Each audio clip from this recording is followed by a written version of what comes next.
নমস্কার বন্ধুরা, শ্বশুর বৌমা রান্নাঘর অ্যান্ড ব্লগ চ্যানেলে সকলকে স্বাগত। কাঁঠাল বীজ তো অনেক রকমভাবেই খেয়েছেন, তবে আজ আমি সম্পূর্ণ নতুন একটা রেসিপি শেয়ার করব, যেটা দিয়ে নাকি ভাত, রুটি, লুচি, পরোটা বা নিরামিষের দিনে বাড়িতে অতিথি চলে আসুক না কেন, এই রেসিপিটা তৈরি করলে কিন্তু সবাই আঙুল চেটে খেয়ে নেবে। এটা আমি গ্যারান্টি দিয়ে বলতে পারি। তাহলে রেসিপিটি কি করে তৈরি করব সেটাই দেখে নেওয়া যাক। রেসিপিটি তৈরি করার জন্য এইখানে আমি কাঁঠালের বীজ নিয়েছি, আর বীজগুলোকে এবার 4 টুকরো করে কেটে নেব। 4 টুকরো করে কাটলে পরে কিন্তু খোসাটা খুব তাড়াতাড়ি গায়ের থেকে খুলে চলে আসে। আমার মনে হয় বটির থেকেও এই যে সুপারি কাঠে জাতি, তাতে যদি বীজগুলো কাটা হয় তাহলে কিন্তু খুব তাড়াতাড়ি অনেক বীজ অল্প সময়ের মধ্যেই কেটে নেওয়া যায়। সমস্ত বীজগুলো কেটে নেওয়া হয়ে গেল, আর প্রত্যেকটা বীজই কিন্তু 4 টুকরো করে নিয়েছি। তারপরে ভালো করে জল দিয়ে ধুয়ে নেব।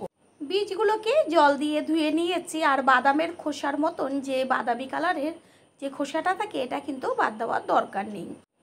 মিক্সিং জারের মধ্যে দিয়েছি একদম অল্প করে জল, আর জলের মধ্যে বীজগুলোকে দিয়ে দেব আদা কুচি আর কাঁচা পাকা লঙ্কা।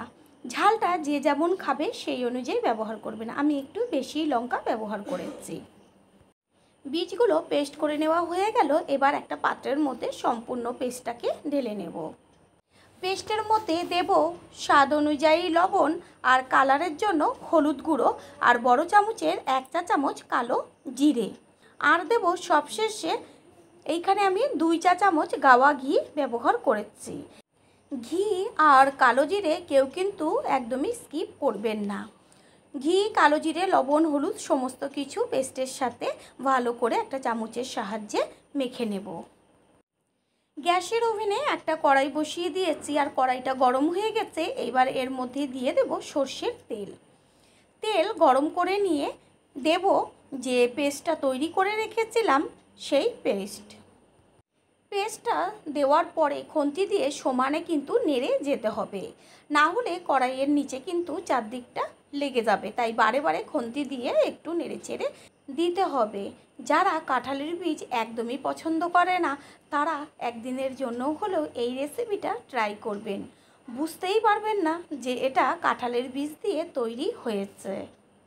কাঁঠালের বীজের মধ্যে থাকা জল যখন টেনে আসবে তখন কিন্তু বেশ একটা শুকনো মাখা মাখা ভাব চলে আসবে।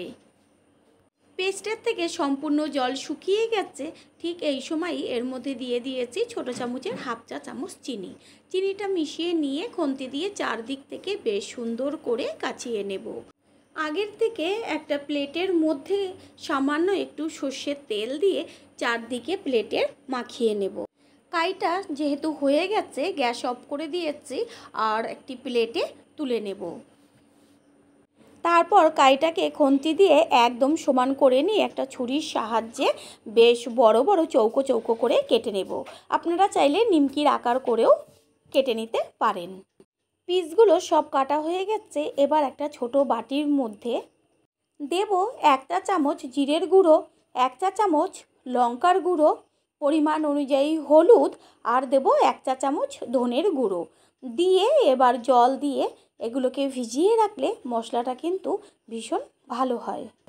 মশলাটা ঠিক এইভাবে জলে ভিজানো থাক। অন্যদিকে গ্যাসের ওভেনে কড়াই বসিয়ে দেব সর্ষের তেল। আমি সম্পূর্ণ রেসিপিটা সর্ষের তেলেই করব। আপনারা চাইলে সাদা তেলও ব্যবহার করতে পারেন। তেল গরম হয়ে গেছে। এবার যে পিসগুলো কেটে রেখেছি সেই পিসগুলোকে আস্তে করে গরম তেলে ছেড়ে দেব। পুরনো বন্ধুদের সবসময় আমাদের পাশে এইভাবে ভালোবেসে সাপোর্ট করার জন্য অনেক অনেক ভালোবাসা। নিচের দিকটা ভাজা হয়ে গেছে, এবার উল্টে দিতে হবে ওপরের পিঠটা হবার জন্য। ঠিক এইভাবে ধোকাগুলোকে ভেজে নিতে হবে। এই ভেজে নেওয়া ধোকাগুলো এত সুন্দর লাগে খেতে। ভাজতে ভাজতেই দেখবেন অর্ধেক ধোকা শেষ হয়ে গেছে। মনেই হবে না কাঁঠালের বীজ দিয়ে তৈরি করেছেন, মনে হবে যেন ডাল দিয়েই তৈরি। এপিঠ ওপিঠ বেশ লাল লাল করে ভেজে নেওয়া হয়ে গেছে। ধোকাগুলো তেল ছেঁকে তুলে নেব। অন্য পিসগুলো সেমভাবে ভেজে নেব।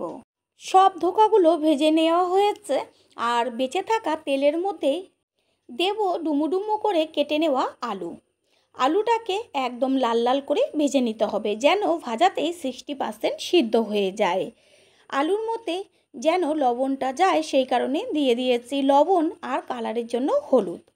লবণ হলুদ আলুতে মিশিয়ে নিয়ে গ্যাসের ফ্লেম মিডিয়াম টু হাই করে দিয়ে ভাজবো। আলু পুরো লাল লাল করে ভেজে নেওয়া হয়ে গেছে, খুব সুন্দর সিদ্ধ হয়েছে ভাজাতেই। এবার আলুগুলোকে তুলে ফেলবো। ওই কড়াইতেই দিয়ে দেব আবারও অল্প করে সর্ষের তেল। তেলটা গরম করে নেব, আর গরম হয়ে গেলে এতে ফোড়ন দিয়েছি গোটা গরম মশলা, এলাচ, লবঙ্গ, দারচিনি আর জয়িত্রী, আর দিয়েছি একটা তেজপাতা, শুকনো লঙ্কা আর সাদা জিরে 1 চা চামচ। ফোড়নটাকে বেশ 20 থেকে 25 সেকেন্ড ভেজে নেব গ্যাসের ফ্লেম লোতে রেখে। যখন সুন্দর গন্ধ বেরোবে তখন এর মধ্যে দিয়ে দিয়েছি থেতো করে নেওয়া আদা আর চেরা কাঁচা লঙ্কা। তেলের মধ্যে আদা ও কাঁচা লঙ্কা দিলে পরে বেশ সুন্দর কিন্তু একটা ফ্লেভার আসে। রেসিপিটা কিন্তু সম্পূর্ণ নিরামিষ, আপনারা চাইলে পেঁয়াজ রসুন দিয়েও করতে পারেন, তবে নিরামিষই কিন্তু রান্না করলে মুখের থেকে নামবে না। দিয়ে দিয়েছি কুচিয়ে নেওয়া টমেটো, এইখানে আমি বড় সাইজের একটা টমেটো কুচিয়ে নিয়েছি। কুচিয়ে নেওয়া টমেটোগুলো যখন হালকা ভাজা হবে তখন যে মশলাটা আগের থেকে জলে গুলে রেখেছিলাম সেই মশলাটা এবার দিয়ে দেব। ভালো করে মশলাটাকে কষিয়ে নিতে হবে, আর মশলা যত ভালো কষানো হবে ততই কিন্তু টেস্ট হবে। দিয়ে দিয়েছি পরিমাণ অনুযায়ী লবণ। নতুন বন্ধুদের আমাদের চ্যানেল ভিজিট করার জন্য আন্তরিক শুভেচ্ছা।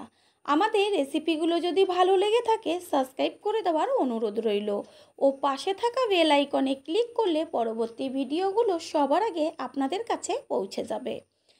কুচিয়ে নেওয়া টমেটোগুলোকে ভালো করে মশলার সাথে খুন্তি দিয়ে একটু ভেঙে চুরে দিতে হবে, যেন টমেটো কুচিগুলো মেল্ট হয়ে যায়। বেশ সুন্দর তেল ছাড়তে শুরু করেছে। ঠিক এই পর্যায়ে এর মধ্যে দিয়ে দেবো যে আলুগুলো ভেজে রেখেছিলাম সেই আলুটা দিয়েও বেশ 3 থেকে 4 মিনিট কষিয়ে নেব। মশলার সাথে আলুটা সুন্দরভাবে কষে গেছে। এবার এর মধ্যে দিয়ে দেব উষ্ণ গরম জল। জলের পরিমাণ কিন্তু বেশি দিতে হবে, কারণ যখন ঝোলের মধ্যে ধোকাটা পড়বে তখন কিন্তু ধোকাগুলো সব ঝোল টেনে নেবে, সেই কারণে একদম জল বেশি দিতে হবে। গ্যাসের ফ্লেম হাই করে দেব এই পর্যায়ে, দিয়ে জলটাকে বেশ টকবক করে ফুটিয়ে নেব। তারপরেই একটা ঢাকনা দিয়ে ঢেকে দেব, আর গ্যাসের ফ্লেম একদম লো টু মিডিয়াম করে। ভাজার সময় যেহেতু আলুগুলো 60%-এর ওপরে সিদ্ধ হয়ে গেছিলো, সেই কারণে আর কিন্তু সিদ্ধ হতে বেশি সময় লাগবে না। কিছুক্ষণ বাদে ফিরে এসে ঝোলটাকে বেশ নেড়েচেড়ে নেব, আর দেখিয়ে দিচ্ছি আলু কিন্তু একদম সম্পূর্ণ সিদ্ধ হয়ে গেছে, তারপরেও কিন্তু পুরো পাতলা ঝোল রয়েছে, এটা কিন্তু একটু খেয়াল রাখবেন। আলু যেহেতু সিদ্ধ হয়ে গেছে এই সময় ভেজে নেওয়া ধোকাগুলো ঝোলের মধ্যে দিয়ে দেব। তারপরে কিছুক্ষণ ফুটাতে হবে, তাহলে ধোকাগুলো বেশ রসালো হবে আর মুখে দিলেই কিন্তু সেই টেস্ট পাওয়া যাবে। গ্যাসের ফ্লেম হাই করে দিয়ে ফুটিয়ে নেব। তারপরেই এর মধ্যে দিয়ে দেব 1 চা চামচ গরম মশলার গুঁড়ো, ছোট চামচের গরম মশলার গুঁড়োটা দিয়ে মিশিয়ে নিয়ে গ্যাসটা অফ করে দেব। আর দিয়ে দেব 1 চা চামচ গাওয়া ঘি সব শেষে। ঘি দেওয়ার পরেই ঢাকনা দিয়ে ঢেকে দেব অবজার্ভের জন্য। এই রেসিপিটা যদি পাতে থাকে তাহলে কিন্তু অন্য কোনো কিছু আর লাগবে না, এটা দিয়েই একতলা ভাত খেয়ে নেওয়া যাবে। 5 মিনিট বাদে ফিরে এসে ঢাকনাটা সরিয়ে দিয়েছি, আর দেখিয়ে দিচ্ছি যে কতখানি ঝোল টেনে গেছে। একটু ঝোল না থাকলে কিন্তু একদমই খেতে ভালো লাগবে না। এটা যখন আরও ঠান্ডা হবে তখন কিন্তু যতটুকু ঝোল আছে তা আরও অর্ধেক হয়ে যাবে, সেই কারণে বারবার বলছি অবশ্যই জলটা বেশি দেবেন। তৈরি হয়ে গেল আজকের রেসিপি।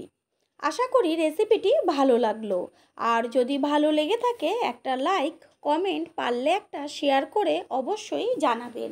আপনাদের দেওয়া একটা লাইক ও একটা শেয়ার কিন্তু আমাদের কাছে অনেক অনেক গুরুত্বপূর্ণ। আমার এই রেসিপিটি যদি কেউ ফেসবুক থেকে দেখে থাকেন ফলো করে পাশে থাকার অনুরোধ রইল। All friend, thanks for watching my video. আপনারা সকলে ভালো থাকবেন, সুস্থ থাকবেন। আবারও দেখা হবে অন্য কোনো রেসিপির এপিসোডে।